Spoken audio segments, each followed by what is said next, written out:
Hello everyone and welcome back to another video. Today we are going to be looking at the new PC that I built over Christmas. So if you didn't already know by the title, this was the first time that I've ever built a computer, and I'm going to be honest, it was very stressful on Christmas Day building it because I'd never built it before and I was so worried that I was going to mess something up. But let's take a look inside here. As you can see, I've reused my old graphics card from this computer over here. This is my old computer, you might know, from my 100 subscriber special, I think. I did a video showcasing the computer, so as you can see, this is the old computer, and if you look right here at the PCIe, I've removed the graphics card and I've put it into the new computer here. It's the GeForce GTX 1050 Ti and it's from Pilot here.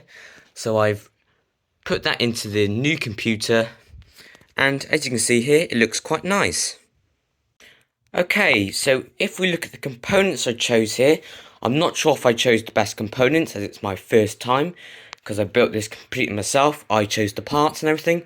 But if you look at the motherboard here, I've chosen the Asus TUF Gaming B650 Plus, the non-Wi-Fi version, because the non-Wi-Fi version was on deal for only £140 on Amazon. So I've chosen that, and I've just realised I haven't removed the sticker there. I don't know if I can get that off.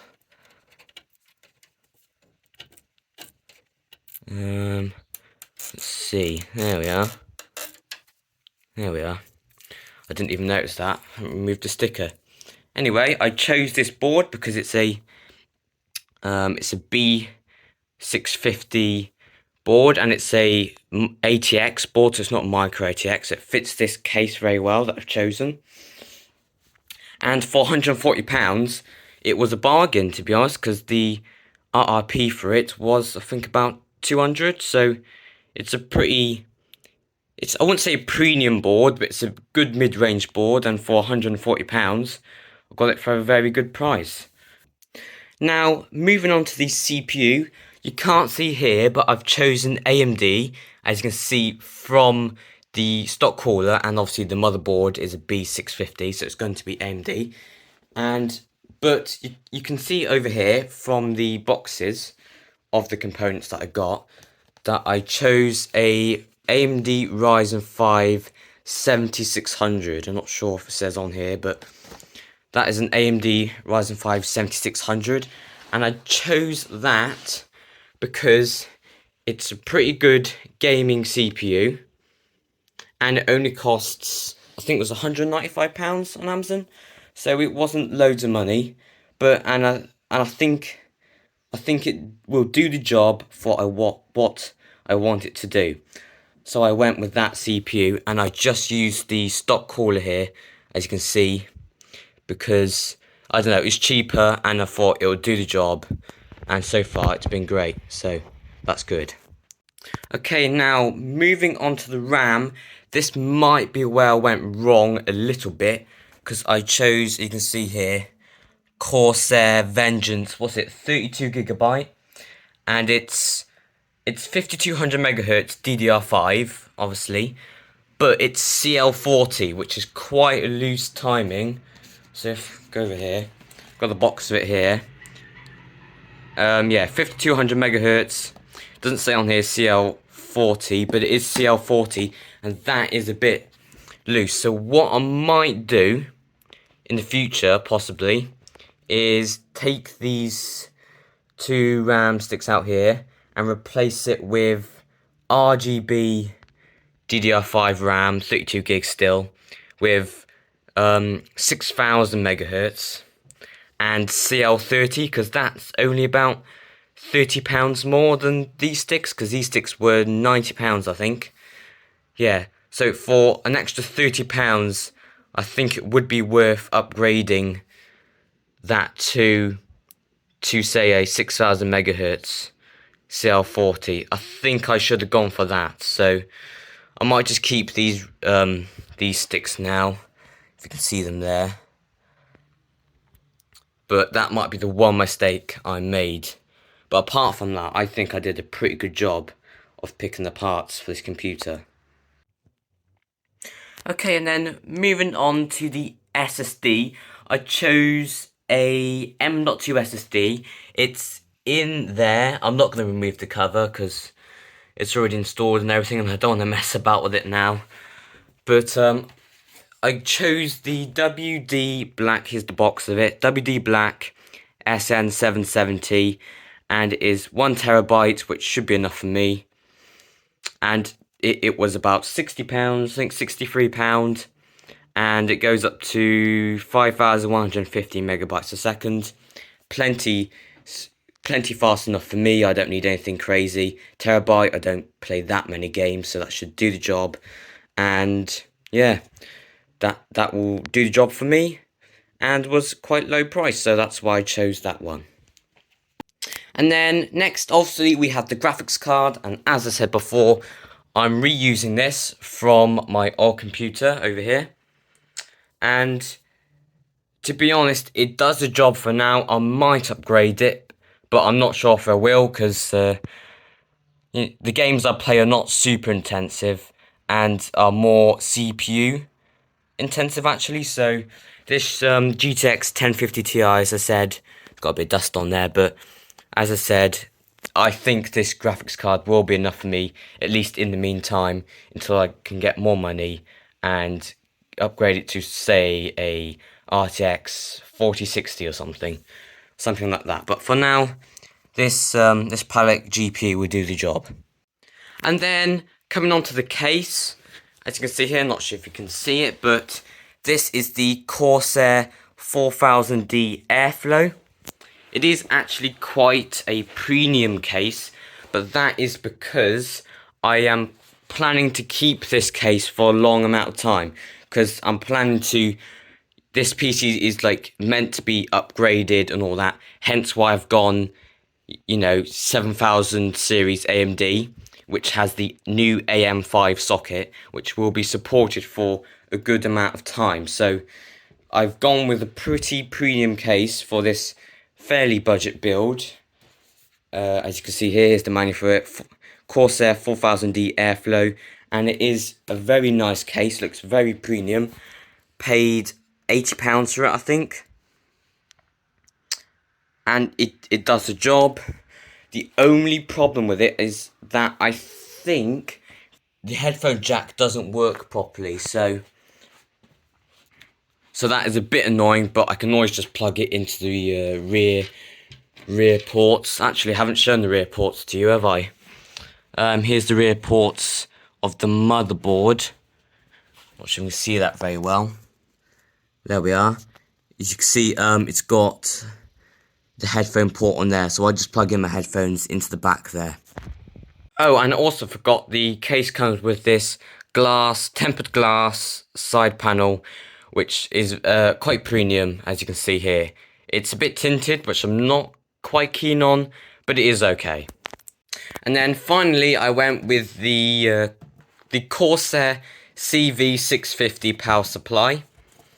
It's not the most premium power supply, it's actually quite a budget power supply. But to be honest, for this kind of build, I think it will do the job. And I think people go on too much about spending a lot of money on a power supply. As long as the power supply is half decent, I think it will get the job done. As you can see here, this has got 80 plus bronze certification on it. So this is obviously a reputable power supply, as it's from Corsair. And yeah, I had people on Discord saying I should get a more expensive power supply, but I think it was just unnecessary, and I think this one will do the job. I think some people just go on too much about spending on your power supply. And one final thing before I show you a couple of photos from the build that I was doing on the day. I want to point out this case has just 2 fans, one at the front and one at the back, non-RGB. And you also might be thinking that there's actually no RGB in this build at all. And that would be true. As you can see, the coolers, fans, everything, RAM has no RGB on it, which is a bit of a shame. and that's why I'm thinking of possibly getting a few RGB fans to put maybe at the front here. As you can see, the space for a couple of RGB fans to go in there, just so you can actually see inside of the computer, because once you've got the tempered glass on, you basically can't see any of this under the table. It's basically pitch black, so you can't actually see the build that I've made. So I might buy a few of those somewhat near in the future, but for now it's got no RGB. Oh, and also the cable management isn't great, as you can see. It's not the best, but it works. If the computer works, it's good enough for me anyway.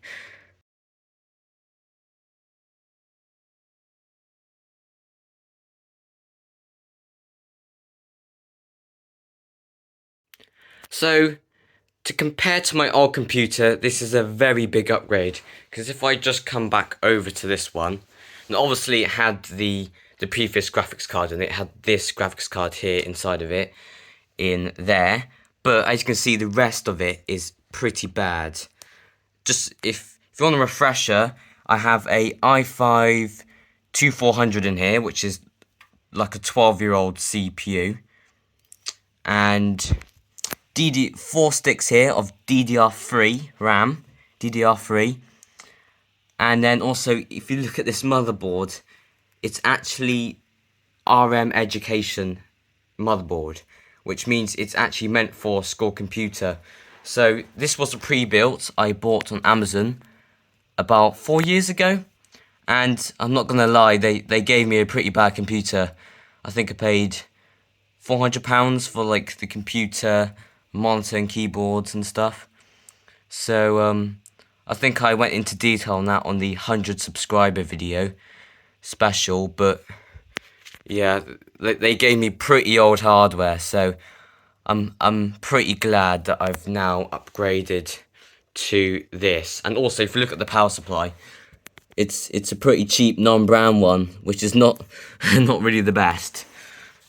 And finally, if you come up to this desk over here, this is my desk where I obviously use the computer.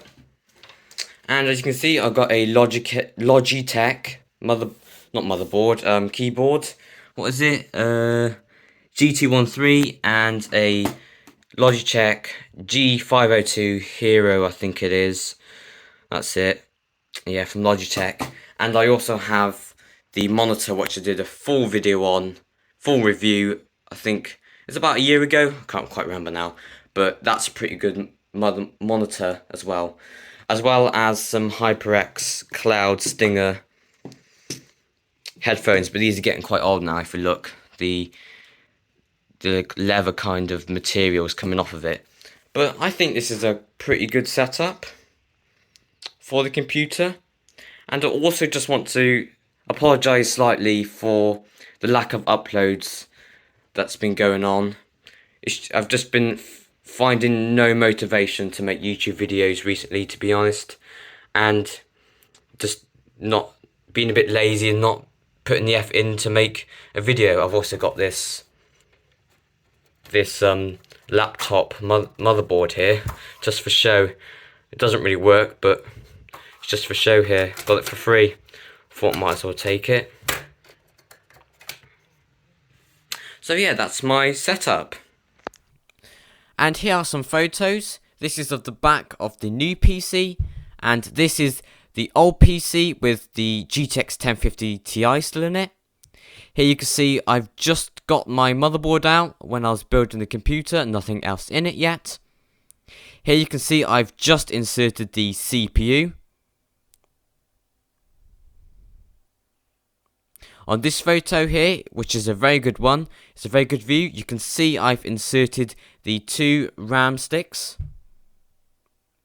That is the WD Black SN770 I was talking about before, you can see it there. That's also another view of the same. Here I've inserted the AMD stock cooler, as you can see, over the CPU. And here I had a bit of trouble when the new CPU was installed, but all I had to press was N to keep the previous. This is when I was installing Windows 11. And this is a photo of when I first got the components for my computer. And this is the Cinebench R23 score from this computer. As you can see, it's got 13,500, and my old computer had around 2,400 points, so that is a big gain. And here are the 3D Mark scores. This is my old computer. The graphics score was 2,300 and the CPU score was 2,250, which is not too good. And these are the scores of my new computer. The graphics core is very similar because it's the same graphics card, the GTX 1050 Ti, but the CPU score is 9,100, which is much more than I got on the old computer. So, thank you again for watching this video. I hope you enjoyed it as much as I did building the PC. And again, sorry for the lack of videos recently. It's mostly that I've been running out of video ideas, so I just don't get around to making a video at all in the end. But also, don't expect too much content in the coming weeks or months either, as I'll be very busy with my schoolwork as I've got my GCSEs very soon. But anyway, until next time, goodbye.